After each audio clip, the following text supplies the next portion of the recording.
Karine Jean-Pierre can always count on tough questions from a few journalists at the White House, and one of them is joining us in studio today, James Rosen, Chief White House Correspondent for Newsmax. James, thanks for joining the Daily Signal. A pleasure for me, Rob. Thank you. Well, you are a busy man, and you have covered a number of federal government agencies, including the State Department, the Pentagon, Congress, and White House now. You're also the author of the book, Scalia, Rise to Greatness, 1936 to 1986, chronicles Justice Antonin Scalia's early life and time until he was on the Supreme Court. Thank you for this contribution. It's fantastic. Thank you. But let's zoom out. We can get to the book in a moment, but let's start with some of the bigger issues that America is facing today. There's so much in the news. And as a newsman yourself, I mean, I would imagine that it's quite busy each and every day. But if you're an everyday American who's trying to keep pace with the geopolitical scene, what are the big stories that you think Americans should be paying attention to today? Certainly the ones they're probably already paying attention to, from the Israel-Hamas war, which has stakes not just for the immediate combatants and participants and victims, but for the entire world. The same is true for Ukraine and Russia. Technology drives so much of what happens in everyday life today, almost no matter where you are, with certain exceptions around the globe, where perhaps cannibalism is still encouraged. But in most places, you're dependent on technology.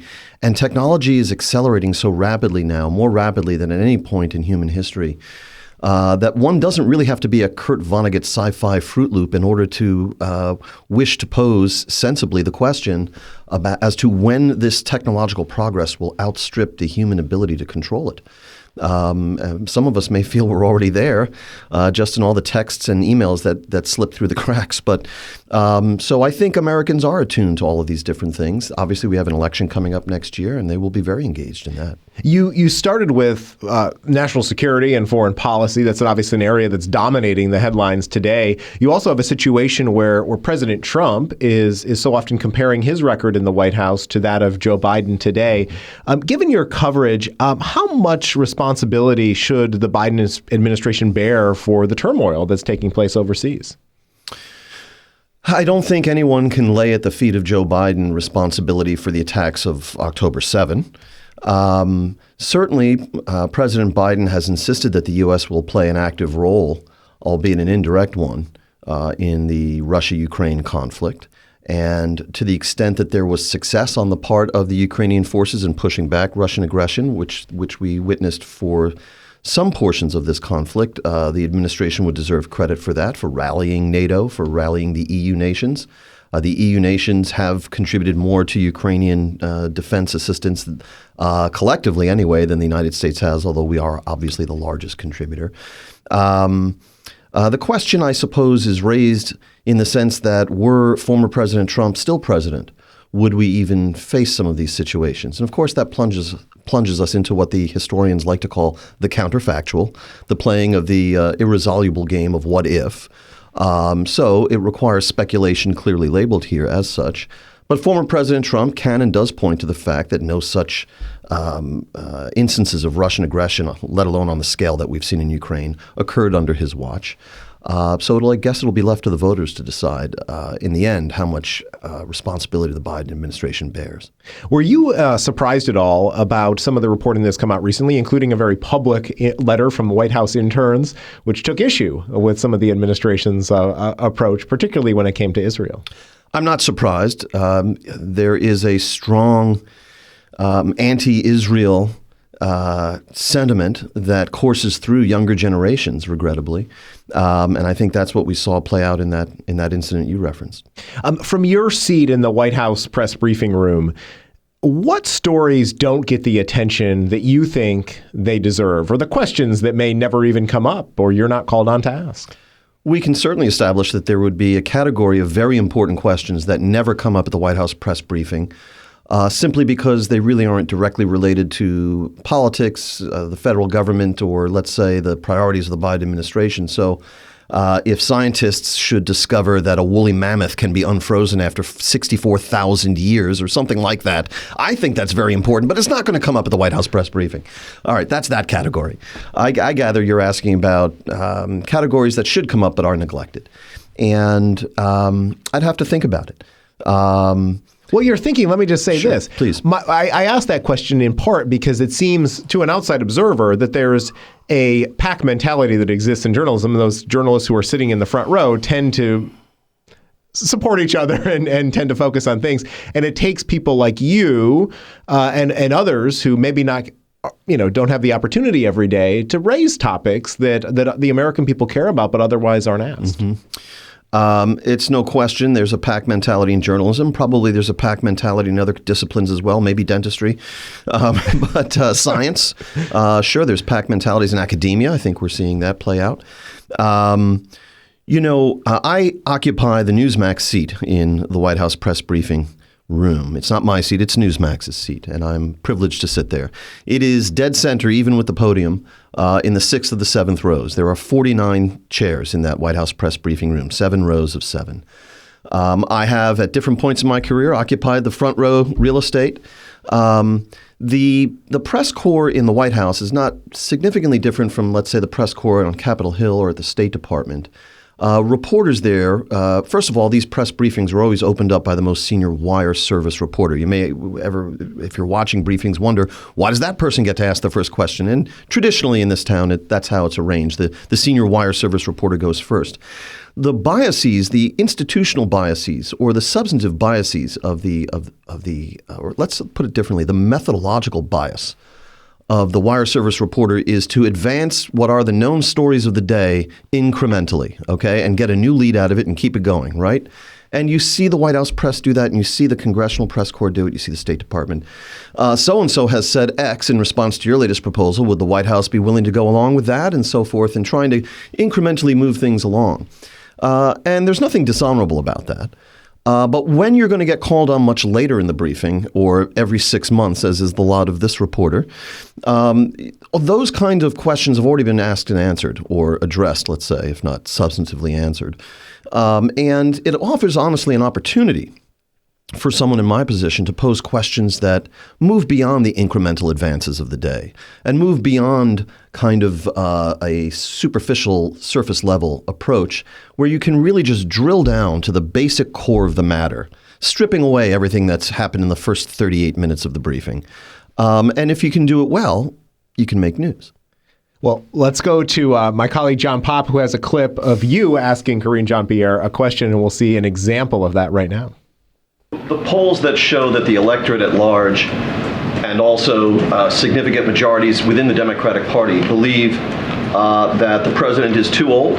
The polls that show the American people and also significant majorities within the Democratic Party don't want him to run again. And the polls that show his handling of the economy, foreign policy, all of these dismal polls, his job approval ratings, does the White House have any basis to challenge the accuracy of that polling? I'm not challenging the accuracy here. That's not what I'm doing. What I'm saying to you is that, we're not going to change the minds of Americans. I get that.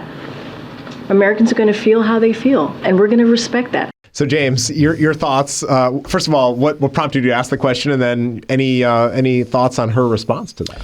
So this was an exchange that got a lot of attention, and yes. I think deservedly so, putting aside the egomaniacal tendencies of the on-air TV person to think that everything he does is important. But I think this was an important exchange. I asked the question about polling data because I had seen over time President Biden himself, when asked about his 2+ years of underwater job approval ratings, suggest that polls aren't accurate anymore. Have you seen any polls you believe anymore, he said. And he talked about the difficulty in getting people on the phone at different times for polling purposes. And yet, simultaneously, we see Karine Jean-Pierre, the White House press secretary, who was just in that clip, from the podium tell us that individual planks of the president's domestic policy initiatives are all polling very well, which means the people support what the president's doing. So I wanted to know once and for all, and this is the way I put the first in that series of questions. We just played the follow-up. Which polls are reliable and valid? Only the ones that support the president and his agenda, or the ones that show he's been underwater for 2 years? Now, I didn't really expect too much from this, honestly. I got more than I expected because for 2 years, we've been told that these are not the right polls or that polls don't matter or what have you. And I expected more of the same. I never expected Karine Jean-Pierre, to state outright that we do not challenge the accuracy of this underwater polling for 2 years. Okay, that's the first time they have actually acknowledged the factual legitimacy of this sentiment in the country. This thumbs down that the president has received on his job performance from the American people, from large segments of the Democratic Party for 2+ years now. What should a talented PR person have done in that moment? Not to say that Karine Jean-Pierre doesn't have talent in this sphere. I'm just saying what I was expecting her to do was to sort of pivot away and say, you know what, James, polls are one important data point, but when this president travels the country, he hears and feels the enthusiasm and so forth. That's what you expect a press secretary in such a situation to say. Then, even more remarkably, Ms. Jean-Pierre said, we're not going to change the minds of Americans. I get that. Now, I doubt that President Biden, when he dispatched Ms. Jean-Pierre to the podium that day to brief the press on his behalf, or the re-election campaign manager for the Biden-Harris 2024 ticket, expected that when Jean-Pierre strode to that podium on that day, she would tell the press, we're not going to change the minds of Americans. I get that. It was almost an acknowledgement of defeat. Here is the face of the vaunted White House communications apparatus, something like a $50 million a year apparatus, basically saying we don't have the ability to persuade anymore. And we're going to have to stand for re-election without turning around those underwater numbers. So it was a very striking exchange. It was. I'm grateful that you had the opportunity to ask the question. And as you said, quite a newsworthy response from the press secretary. I may not get to ask another question for 6 months, as was the case prior to that question. Well, let me ask you this, because over the summer, we saw a situation where my colleague, Fred Lucas, and several hundred others were told that the White House was changing the criteria to even appear in the briefing. For reporters like the Daily Signal, we don't have a dedicated seat. We'll fill in if somebody doesn't show up. And so they've changed that criteria. Fred now is still able to go, but he has to access the White House grounds on a day pass as opposed to what we call known as the hard pass. Have you noticed any changes in terms of the people who are showing up or a rationale for the White House to make that decision? No. I still run into Fred there periodically and enjoy his company as always. B, as for the rationale, the White House justified this revision of the ground rules for who gets a hard pass, which is a swipe badge that you show at the Secret Service entry point and which enables you access on the grounds whenever the grounds are open, which are pretty much most of every day. They close overnight. In terms of that rationale, the White House said that they had people on the list of hard pass recipients who had not used their pass in 6 months or more. They had people who were reporting for outlets that are theoretically advocacy driven or aren't technically speaking news organizations, even though they distribute content. And so those were the bases the White House put forth. Some folks thought that it was targeted at a few individuals. But the truth is, as you just mentioned, that those who were stripped of hard passes still have access to the briefings. They just won't. It's just a little bit slightly more difficult process to get on the grounds, but not insurmountable. Right. One of the things that I'll ask you one more question about being a White House reporter, Please. And then we can shift to other topics. We've heard rumblings that, and we even saw this when President Trump was in the White House, that changes might be in store for the press, perhaps in terms of his dealings. Sean Spicer, for instance, introduced the Skype questions, where people who weren't physically present were able to contribute. If you could wave your magic wand, would you make any changes to how things operate at the White House? When I used to fly, when I covered the State Department for several years, and I used to fly around the world with different secretaries of state, whether it was Condoleezza Rice or Hillary Clinton or John Kerry. They would come to the back of the airplane, just as you see on Air Force One. These are actually from the plane you'd be using is an Air Force Two model. It's got the United States of America. It's the blue and white planes. The secretaries of state get that privilege. And that secretary of state would come back to the back cabin where the press is and schmooze and maybe be on the record, maybe be off the record. But sometimes they'd hold actual briefings there. And whenever I'd get called, and I did this with Sarah, I got laughs from Condi with this. I got laughs from Hillary with this. Yes, James, go ahead. And they would pass a microphone back so you could be heard over the din of the airplane. And I would say, first, Madam Secretary, will you commit to using the power and prestige of your office to improve my seat on this plane. So when you ask me if I could wave a magic wand and initiate some sort of change for the White House press corps, I think the very first thing I would do would be to upgrade the seat in which I reside there. And I tell you, were former President Trump to be elected, or perhaps if Governor DeSantis were to be elected, it would be quite conceivable to me that changes would be made in the way the briefings are run, down to those seating charts. Who controls where you sit in those 49 seats? The answer is the White House Correspondents Association. There was an attempt by a reporter from OAN named Chanel Rion to establish a kind of parallel organization to the White House Correspondents Association with the idea of affecting who got a tent out on what they call Pebble Beach, which is the driveway of the White House where all the White House correspondents do their reports for TV, and also to the seating chart. I'm not sure the status of all of that at this point. Chanel isn't covering the White House anymore. They have a different White House correspondent over there. But I could see where a Republican administration might want to refashion the physical layout of that room by way of having an impact on the discussion and the substance that flows therefrom. You mentioned something that I'm curious about, because one other distinction that seems to exist is access. I remember when I was doing the stories about the Daily Signal's access to the White House that some historians had noted that Biden has made himself less accessible personally. And no question about it. Okay, so this goes to the heart of your questions. I mean, given questions about his age and mental acuity, have they made changes that differ from previous administrations? No question about it. President Biden exposes himself to questions from the press with some frequency, but always in the rather limited setting, almost always in the rather limited setting of the south lawn of the White House, where it might be freezing or burning hot, and where he's on his way to the helicopter and he'll only stay for one or two questions. And he can end the dynamic at any point. So it's very difficult to pose penetrating questions in such a hurried and compressed setting.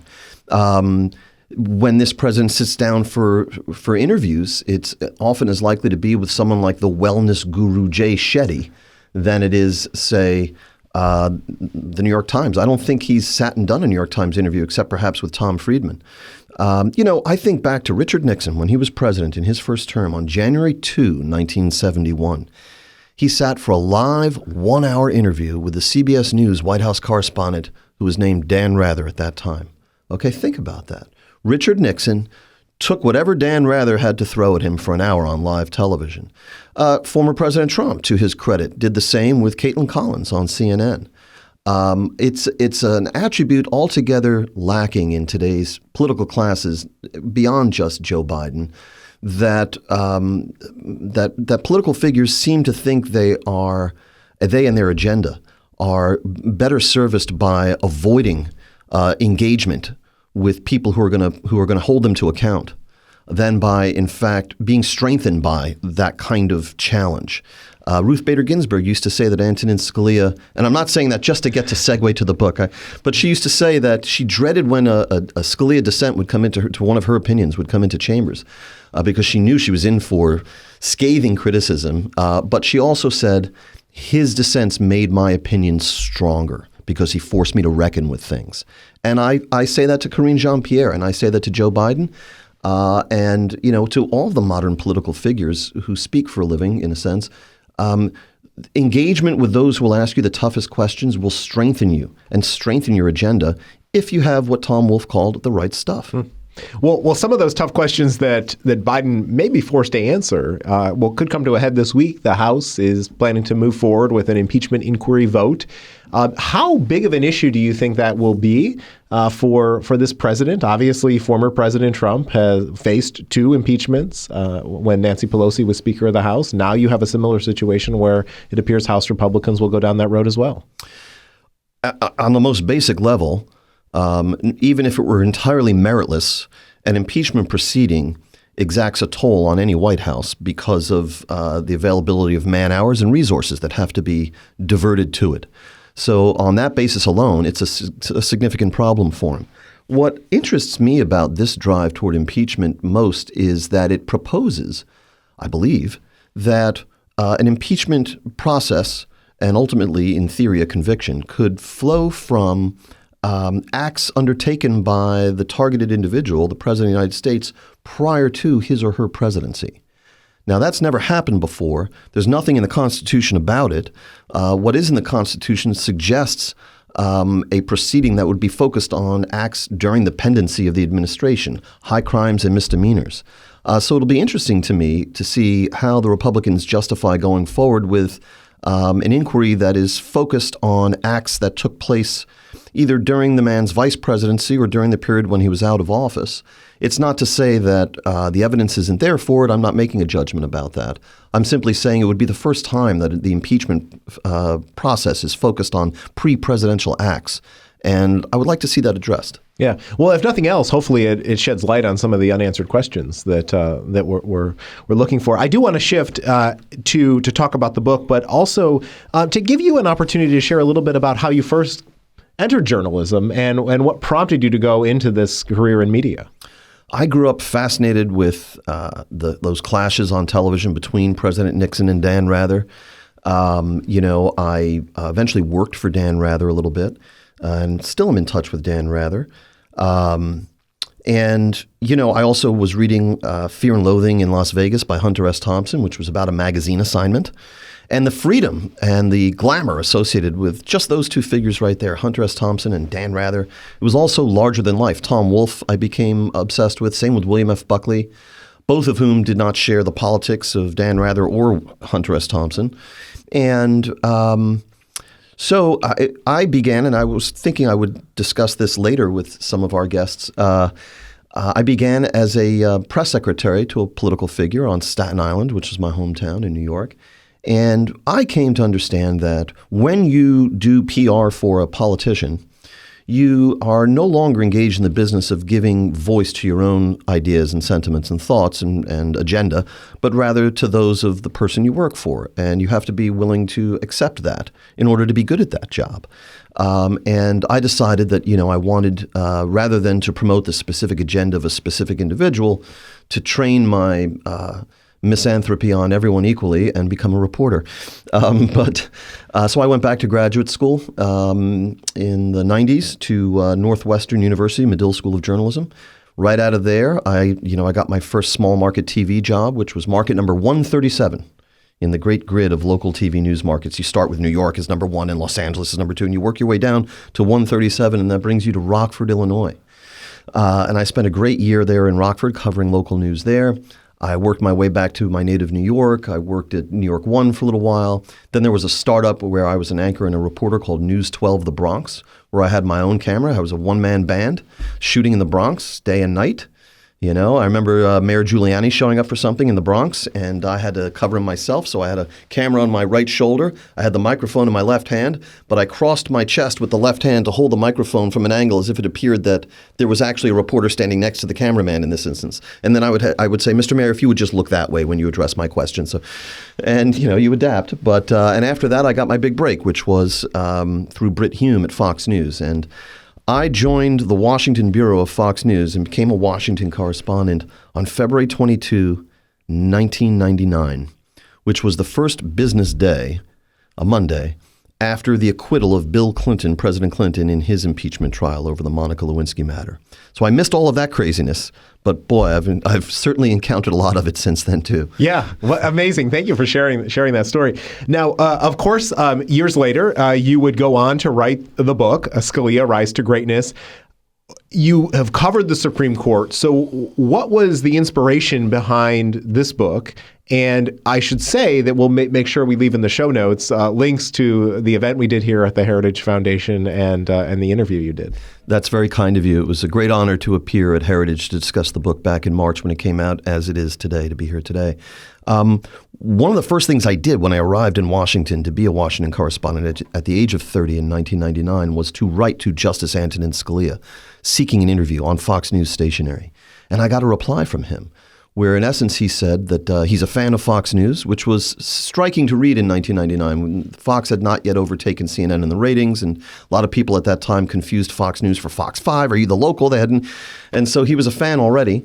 And he said that he couldn't do an interview because it would violate his personal principle that a judge should not make a spectacle of himself in that way. So I wrote back to say thank you for your letter and to remind him that he used to sit regularly as a justice on the Supreme Court for PBS programs where they had panels of eminent minds, him included, led by like a Harvard professor or Fred Friendly, the former president of CBS News, in hypothetical situations to which they would contribute with 3 cameras. And I said, what is that if not a spectacle? But I offered the off-ramp of a lunch together. And so Justice Scalia and I had lunch at his favorite place, off the record. And that was in November 1999. I made detailed notes to the file as to everything we discussed, although those matters remain off the record and will. I'm at liberty to tell you about one element of the lunch, which is that when I got there, I was there first. This was a very modest place called AV Ristorante Italiano in what was then a fairly modest section of Washington, let's say. It was outright sketchy at the time. And, it had like plastic grapes on the wall. It was not, sort of high cuisine, but it was been his place since the 50s when he was valedictorian at Georgetown. And suddenly, there was brilliant sunlight shining through the door. There was a long sort of shaft or hallway to get to where the seating was. And suddenly I see this silhouetted sort of portly figure coming in through the door, through the sunlight, strolling towards me. And it's him. It's Justice Antonin Scalia. And he very jauntily strolls up and introduces himself. He sits down. Our waiter was a young guy who was really Italian. He barely spoke any English. And Scalia looks at the menu and he says, "Pulpy. What is pulpy?" Scalia had a sort of grandiloquence about him. He always knew he was putting on a show, but it was a great show, as his daughter says in the very first words in this book, sort of a Jackie Gleason grandeur about him. He said, "Pulpy, what is pulpy?" And the waiter says, "Octopus." And he says, "Octopus, I'll have the pulpy." And he hands the menu to the waiter. And now I had rules that I like to follow in these situations, Rob. You're meeting an important person. You want to make a good impression. I was 30 years old. I'm not a lawyer. I'm still not a lawyer. This is a Supreme Court justice, one of the most brilliant minds in the history of the United States. So, I'm not going to eat anything that requires me to eat with my hands. I'm not going to eat anything that's going to splatter all over me, like spaghetti or salad or any, just something that's easily manipulable with a knife and fork so you can maintain eye contact and nod at the. So I come from Staten Island, which is 66% Italian, or it used to be in my heyday. And I said, veal parmesan, right? Perfect. And the guy's writing it down, and Justice Scalia says, no, give him the rabbit. And the waiter and I look at Scalia in unison, and we both say rabbit. And he says, yeah, you're going to like the rabbit. Give him the rabbit. And the guy takes my menu and walks off. Now, I had never had rabbit in my life. I did not want to have rabbit.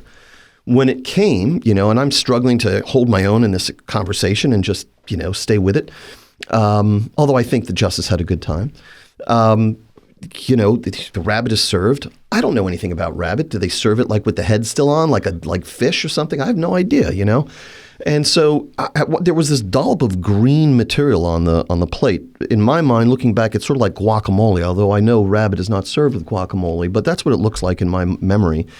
And I made the mistake during the eye contact of like just shoveling a forkful of this green stuff, the substance of which I had no idea what it is.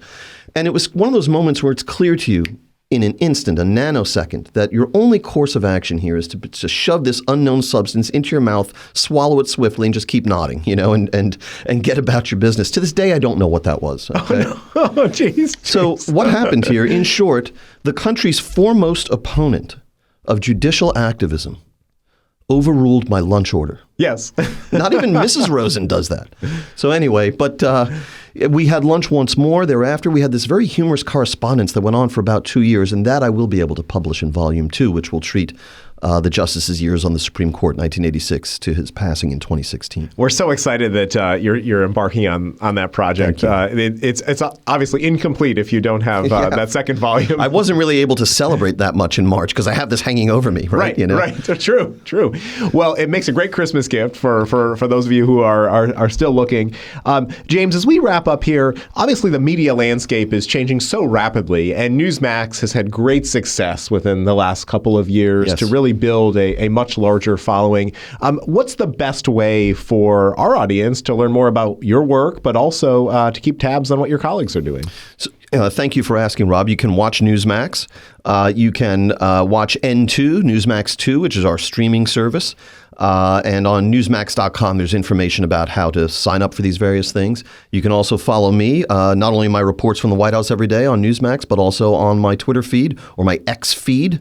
one day we'll get past the site formerly known as thing, but and that's at James Rosen TV. Excellent. Well, James Rosen, thank you again. The book is called Scalia, Rise to Greatness, 1936 to 1986. And James is a correspondent for Newsmax at the White House. We are grateful for the questions you ask when you get to ask them and appreciate you being here in studio with us today. Thank you, Rob.